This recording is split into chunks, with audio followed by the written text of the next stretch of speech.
When you feel like you are walking through hellfire itself, I need you to remember it can be the ending of something that's no longer serving you and the rebirth into what you were always meant to be, what you were always meant to have. I used to be labeled as lazy, I don't care, or inconsiderate. I used to see and sloppy and driven, and it's because people did not understand my hustle. Hustle was one of fixing my mind. I locked myself in my room for over 2 years. I had to literally sit my ass in my room for 2.5 years. I had to look in the mirror and be like, who the fuck am I? Nobody else could do that for me. I had to do that for me. I had to sit in my darkness. I had to sit in my darkness and look for my light. I had to find the seeds of my light, or I would not be standing here today, or would not be in this beautiful home today, or I would not have made my dreams come true today. You guys, listening to the dragons made my life magic. Listening to the guardians made my dreams come true.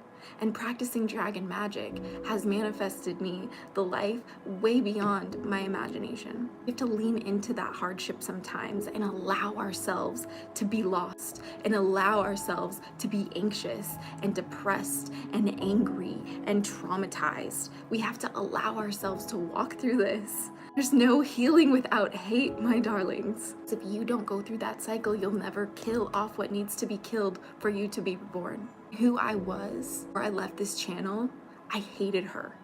I hated her so much.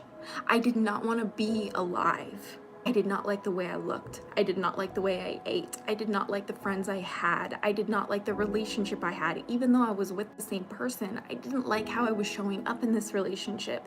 I didn't like my view of the relationship.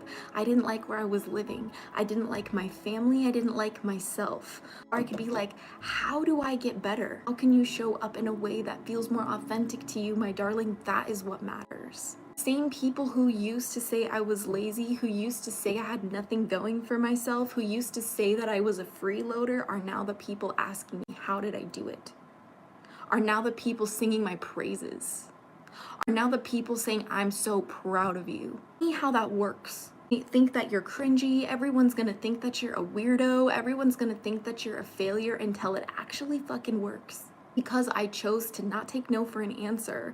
It's because I chose to get my ass up when I could not move from my bed after losing so many loved ones. All of everything who I thought I was supposed to be. I had to lose everything I thought I was to become who I am today. And it would not have happened if they never tried to bury me.